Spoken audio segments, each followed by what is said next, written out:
The opportunities are there late in games for guys to come through. And much like Aaron Judge came through, much like the great David Wright, young in his career, would always come through, it seemed like Derek Jeter would always come through.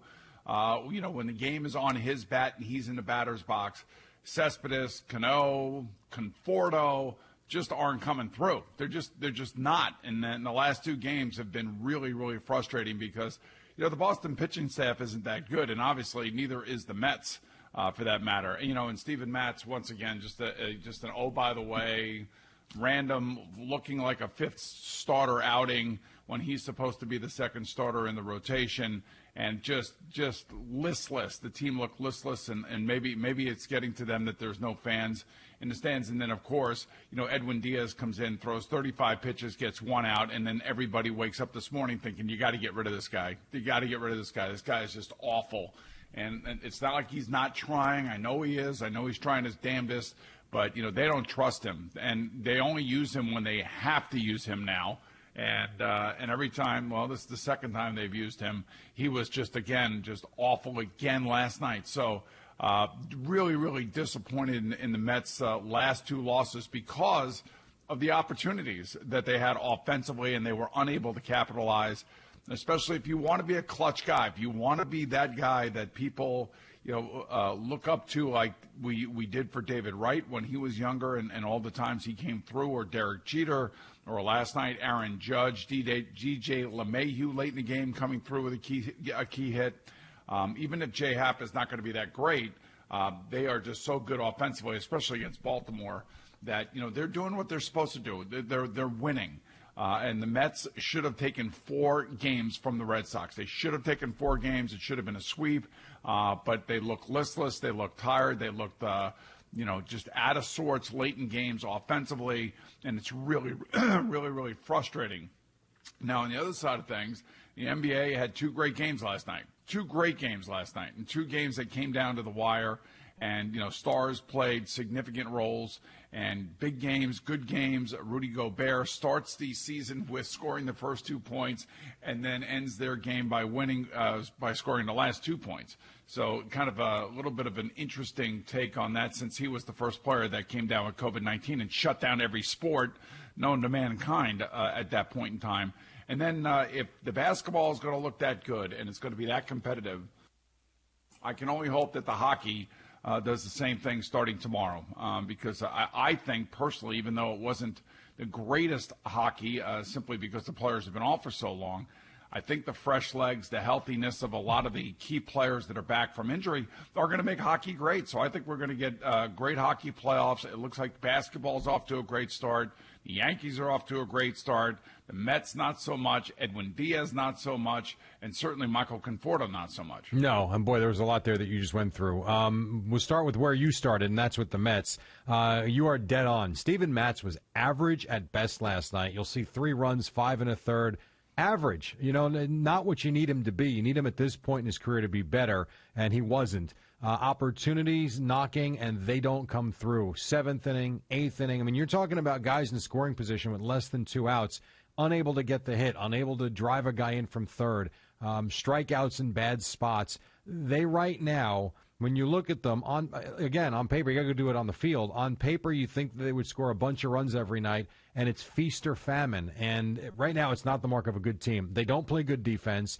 Their pitching after Jacob deGrom is average at best, and I think that's being kind.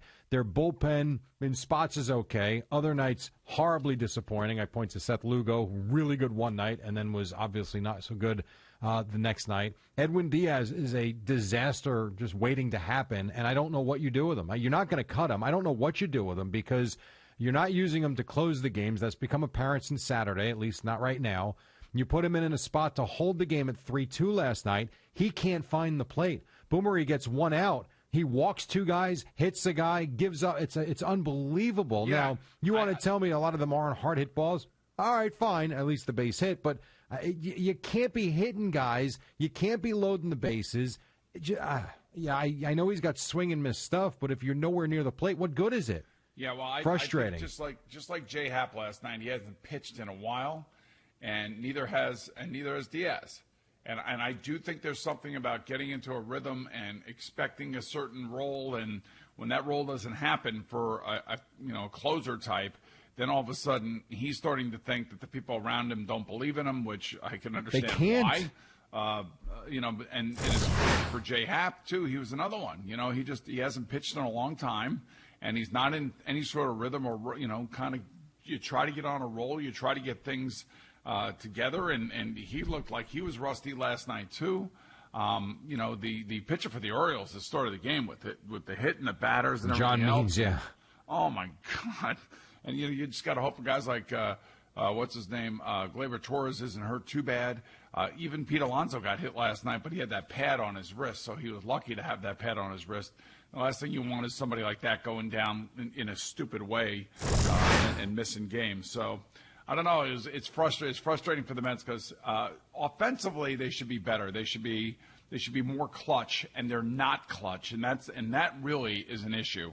If Michael Conforto wants to make the big money and wants to be a big time player, then when the game is on the line, you got to come up and you got to make it happen. That's kind of, and it doesn't always mean hit a home run. I mean, DJ LeMahieu kept the ninth inning going last night by just singling. Do that. Get to your next best hitter.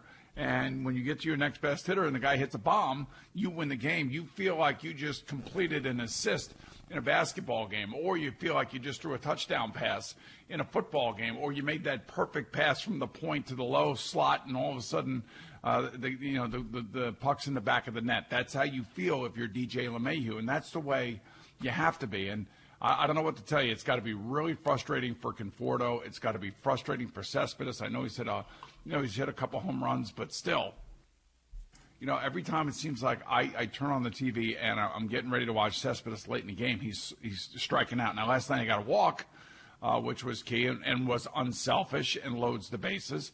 But to me, they just cannot come through late in these games. And Boston is not a good team. Offensively, they're fine, but their pitching staff is a mess. And the fact that you lost at home with Jacob deGrom and Steven Matz starting games, is a bad thing. It's just not. You have to win those games when your first and your second pitcher are on your mound in your building, and they lost those games for different reasons, of course. But really, the big glaring thing for me was the lack of clutch hitting late in the game, and that happened in both instances here against the Red Sox. And that is something that's got to stop. If the polar bear and the squirrel and everybody else, wants to start being, these players that are going to be coming through and are going to be great to root for, you can't continue to have games like this. And now they go on the road, and now they're going to go back and play Atlanta. And it was more than that eighth inning. The seventh inning too. You get the leadoff base hit. You got a guy in second base with nobody out. You got Ramos coming up. You got Nimmo coming up. You got to figure out a way to get that game even. They don't do it. And the only team that do that are the teams against the Mets, and they do it in extra innings. You know who does it? Man on second base. That guy is scoring. Good teams no matter do it. What. That's who does it. Good teams do it. Yeah, that's who does it. And Rick Porcello tonight, he was abysmal his first time out. Need better tonight as they go to Atlanta because, where they are, it's early, but early is late when you're only playing a 60-game season. So better be careful. Better right this ship, and they need better from aside from Jacob deGrom, they need better from their starting pitching, and they need better from their lineup. Needs more consistency. I shouldn't say better because they've had a couple of games here where they have come out and really hit the ball. They need consistency is what they need, and they need clutch. Absolutely, it's one thing if you're winning the game 7-1. It's another thing if you're the game is tight and there's 4 different times where in the last 2 games you've come up late in the game and guys have given you a chance to win the baseball game, and your best players are not coming up in the clutch. The other night it was Conforto, Cespedes, and Cano. Last night it was Conforto again. Yep. So it's you're batting in a lineup for a reason. Your spot in the lineup is there for a reason, and you're expected to come through in the clutch.